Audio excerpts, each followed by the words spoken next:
like to record twice.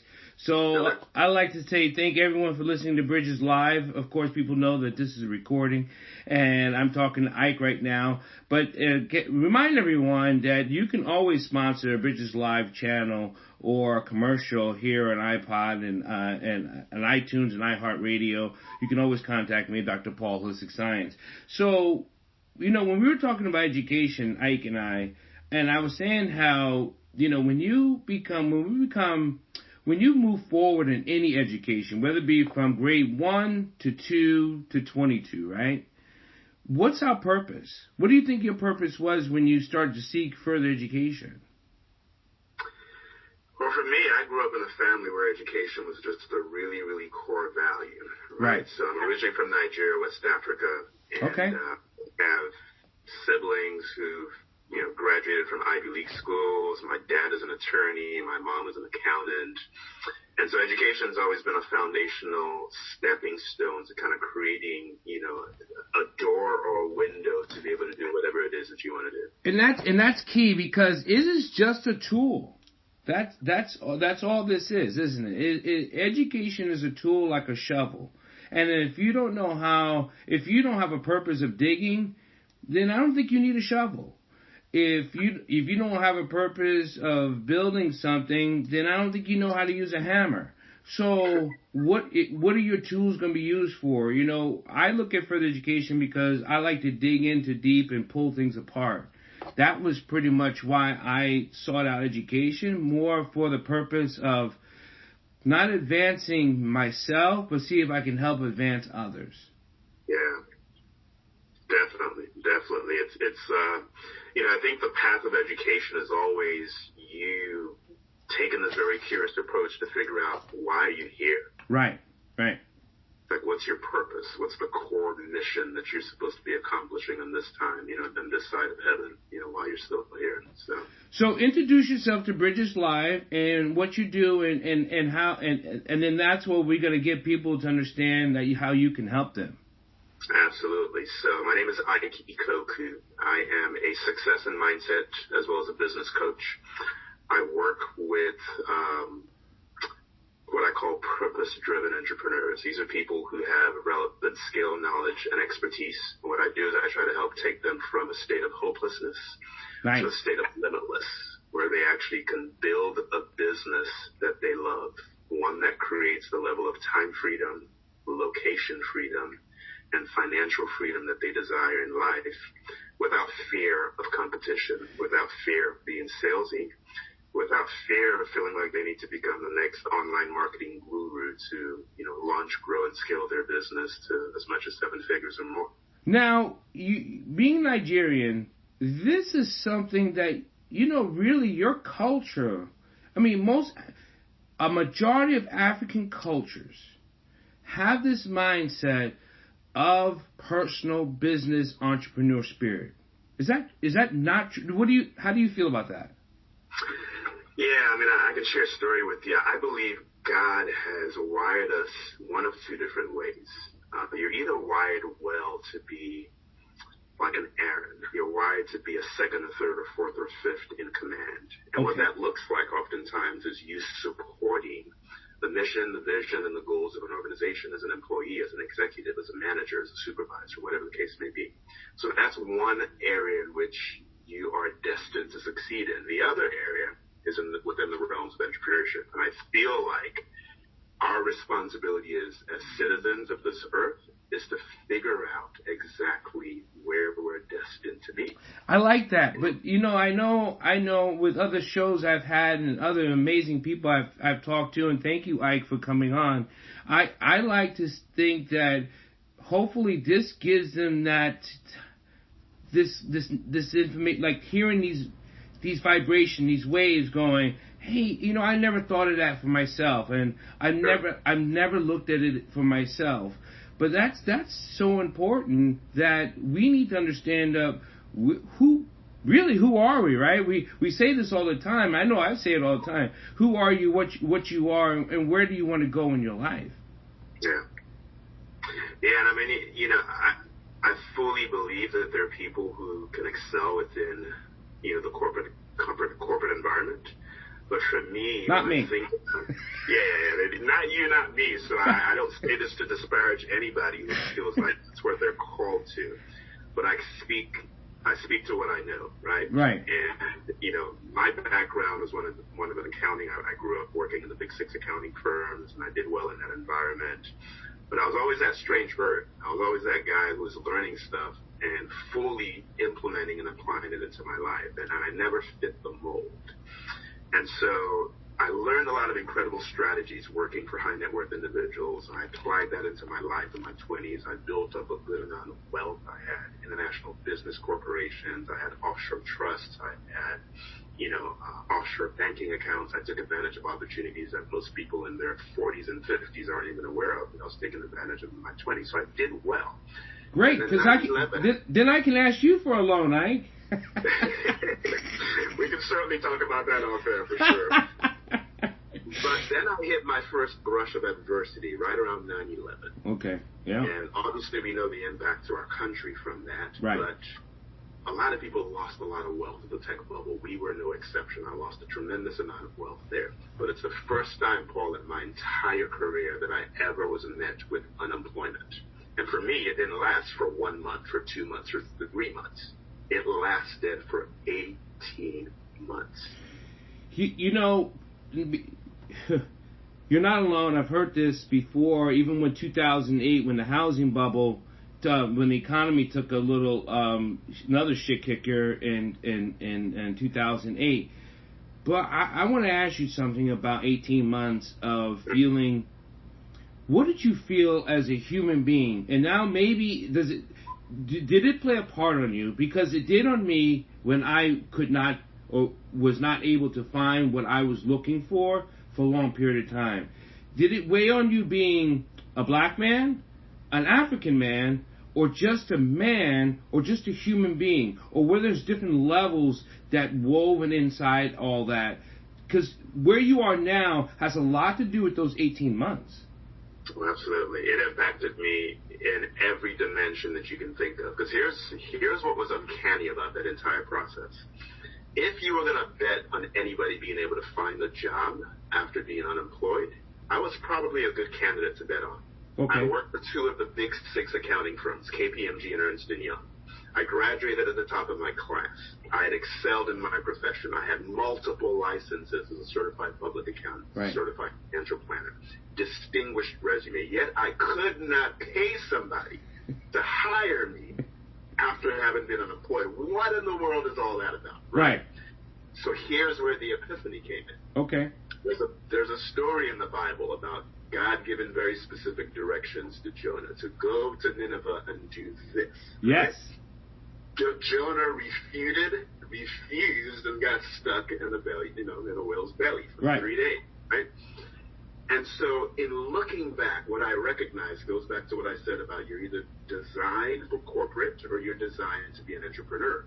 God knew that I would always refuse the purpose and destiny that he had for my life in entrepreneurship because of the comfortability of being an employee. And so what he did was he literally shut every door that I could open back to being reemployed in that 18 months to make a point.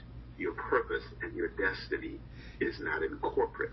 It's in entrepreneurship. Hey, Ike, I talked with another one of good friends that I've developed over the years, and she had said that, we've talked about this before, when God is speaking to you, often we don't listen because we stand in our own way.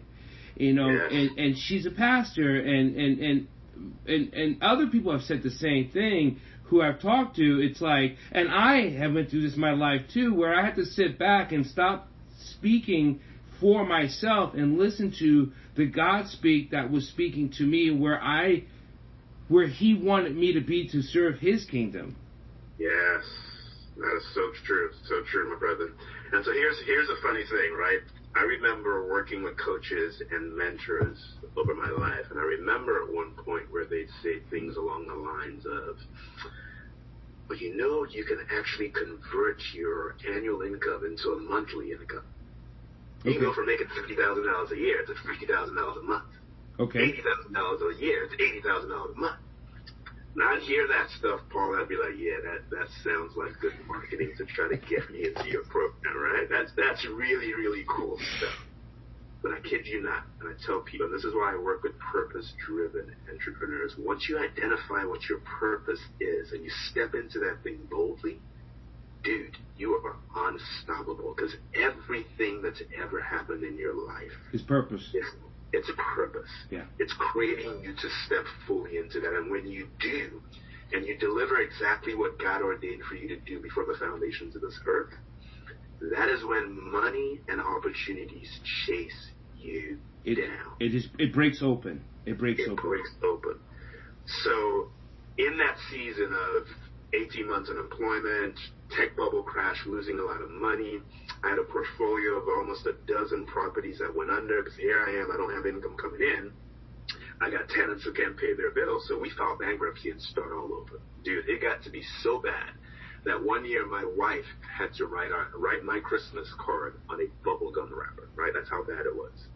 But I kid you not, once I stepped into what God had ordained and purposed for my life, by 2008, after filing bankruptcy, I looked back up, dude, and I was back up to a 7-figure net worth, making 6 figures in passive income. And here's the kicker. I had actually turned what used to be my annual income into a monthly income. Wow.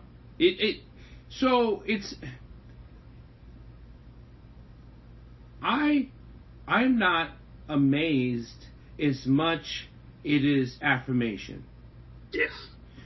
I am not, people was like, oh man, because there's other circles in other parts of this world that are like, oh man, if I could only, if I could just, if, and I would say to them, you're using the wrong words already off the bat, and it's the if.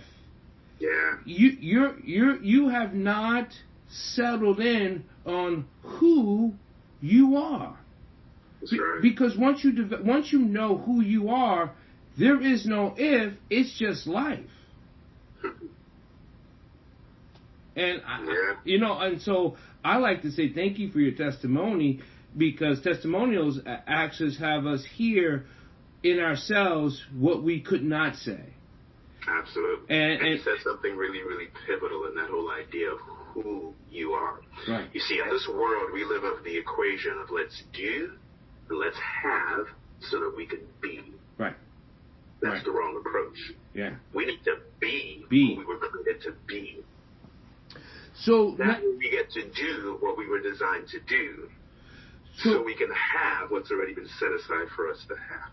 So now let's talk to the person, and we can always help those people with the S later, but the people who are already in the B, and they know, how do they contact you, and how do they get a hold of you so you can, and it's not just help them, it is to, because when I teach, I don't teach you to give you the information I have. I teach you to give information for you to use. Sure. So how are you going to relay this to other people who are seeking, who has not sought your information? Definitely. So I have people work with me one of a couple of different ways, either one-on-one, which is a very intimate relationship over 6 months, where we basically make sure we get clarity on who you're supposed to be. We unlock your purpose. We define that with crystal clarity so that you can step into what you're supposed to do, so you can have everything that God has ordained that you're supposed to have. Right. And so for me, those are people who've got relevant skill, knowledge, and expertise. Maybe they're still in corporate, but they've been scratching this itch to step out into an entrepreneurial adventure. Or they've stepped into that adventure and they're dealing with the headwinds of what it's like to try to grow a business to 6 figures such that they can replace what used to be their salary. Or they're at 6 figures and they've got 7 figures set on the horizon, and they've started seeing some success, but now they're like, man, I'm working 14-hour days. You mean I'm going to have to double the amount of time that I'm working just to be able to grow this business and get it to where I need to be? So those are the 3 pockets of people that I deal with, and I coach, consult, and mentor with them to show them how they can build a business that they love and how they can attract their ideal clients in droves, no different than how a shepherd can release their voice to their very specific sheep. And that sheep, or those sheep, the people that they're called to serve, they recognize that voice, and they flock to that shepherd like bees to honey, because they know that he or she is the individual that's been placed in their life for to purpose, lead them to their place of purpose and destiny as it relates to their business and what they do in the marketplace. So, is it all markets that you work in or around, or is it really the people you work with? It has nothing to do with the market. Yeah, I mean, there's some very nuances of each individual's business, but at the heart of that is the individual, right? And so the two things that I focus in on is, one, your mindset, because irrespective of what the picture looks like in terms of where you want to take your business, you have got to step into the identity of somebody who's able to steward a business that's doing 7 figures. Gotcha. So everybody gets really focused in on tactics and strategies, but what I have found is they're sitting on the wrong side of the Pareto principle. They're focused on 80% of what's going to only generate 20% of their results. What do you mean by that, really? So the Pareto principle says that a lot of people focus a lot of their attention and time on stuff that only yields 20% of the real results that they seek. Whereas if they would identify the 20% that they need to be focused on that will generate 80% of the results, that's going to make a world of difference. Okay. So for me, it's about recognizing having an indestructible mindset, both for success and failure, but also stepping into the right relationship with money. Because again, once you're going after purpose, once you've stepped into what you've been designed to do, money is a natural consequence of that, and it comes in abundance to you. So we focus in on success and money mindset, and then we get into the bare bones of the tactics and strategies that they need to attract their clients in mass to them. And so what do you find that's more difficult for people to do or to understand about what they're doing or what they need to do? If that makes better sense too. It makes better sense to me in my head. But see, because when I go back to, when I'm thinking of emotional science, right? And a lot of times what I do is that I break down what people are thinking and how it affects their body on a chemical level, right?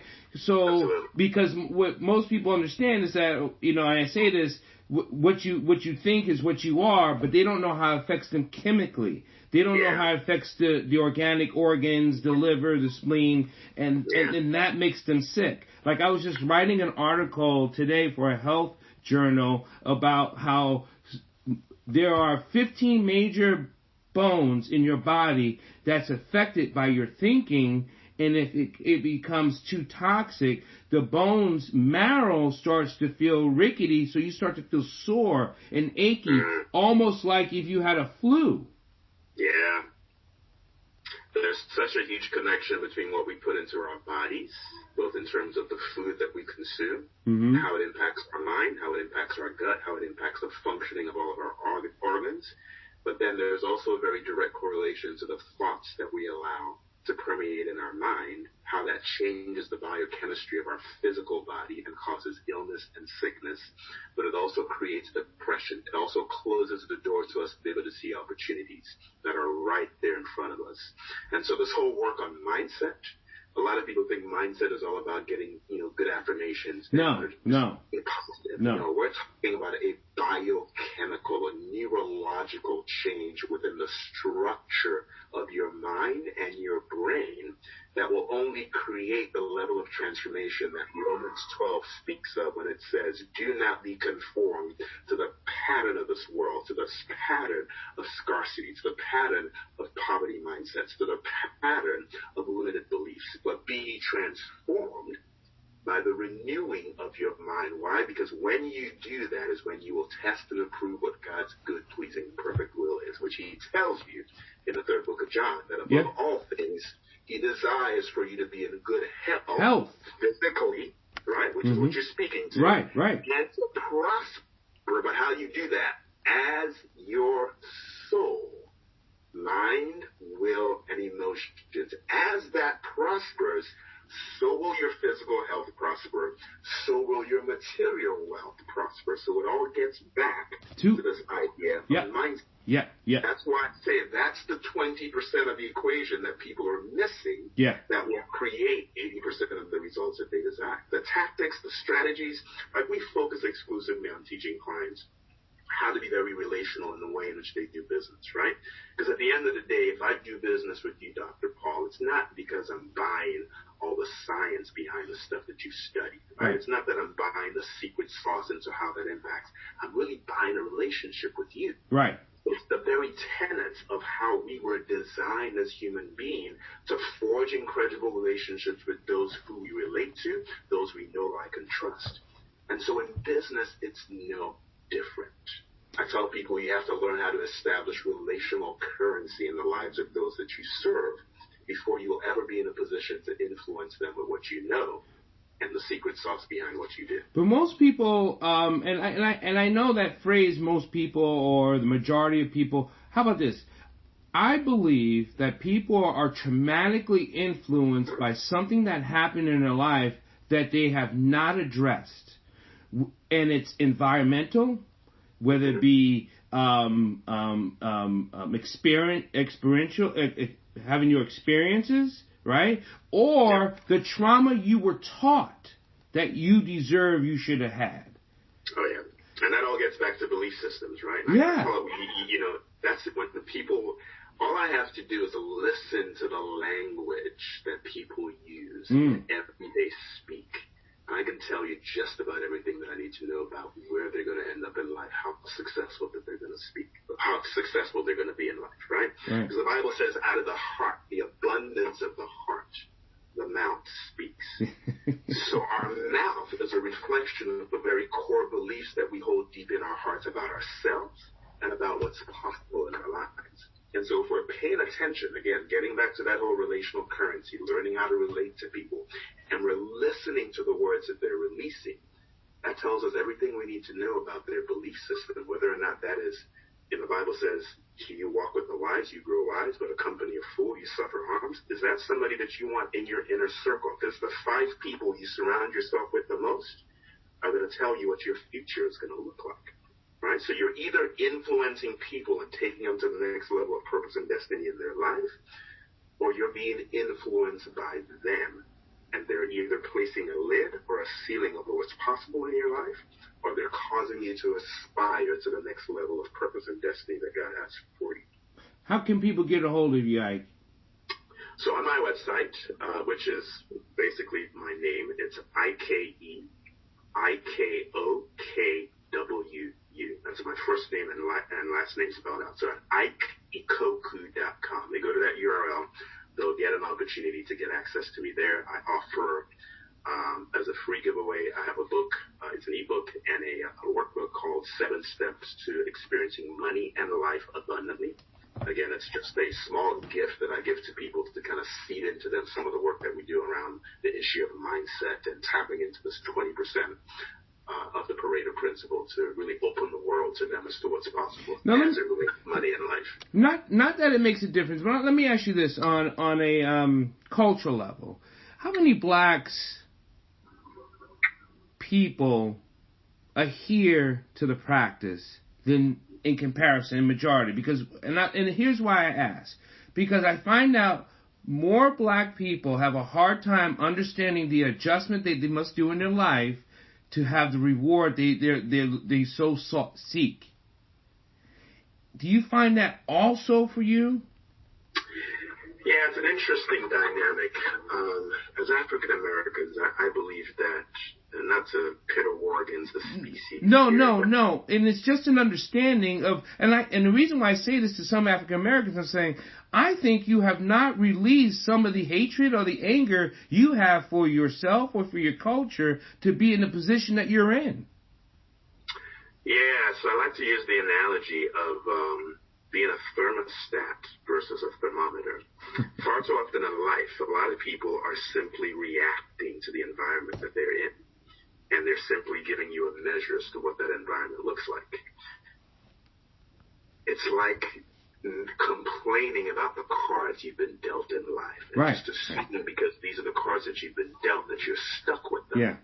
Never recognizing that you can actually step into the role of the dealer and actually deal yourself a new set of cards and determine what your future is going to be. So that's the analogy of being a thermometer, where you can actually not just respond to the environment, you can actually set the environment, right?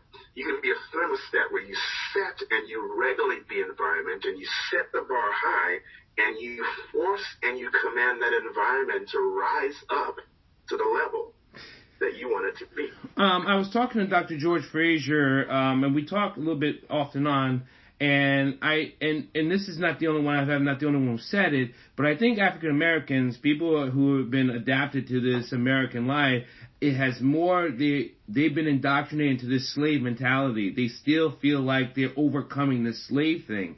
And that's why I think Africans look at it so differently in entrepreneurship, because they never looked at their lives as tumultuous or trauma. But Americans look at Africa like, oh, look what they don't have. Look what they don't have. They don't have this on their, they don't have the Starbucks on their corner store. And yet you have more Africans in the continent have more of a mental spirit of success than you do people who are going to the Starbucks.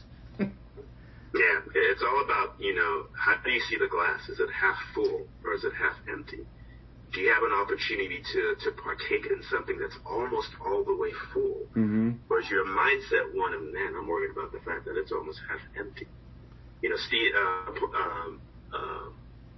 there's this quote that says that when we change the way that we look at things, the things that we look at start to change. That's right. And it keeps going over. The same communication keeps happening. That's why in the martial sciences, the martial arts community, it's like, to me, it's the only thing that brings you from the dirt to the root to the seed to the growing of the tree, because you have to clean up all that to generate that mental power, that spiritual power, that physical ability, and that mental ability. So all those four levels have to come together for you to be that strong human life form that you also want to do.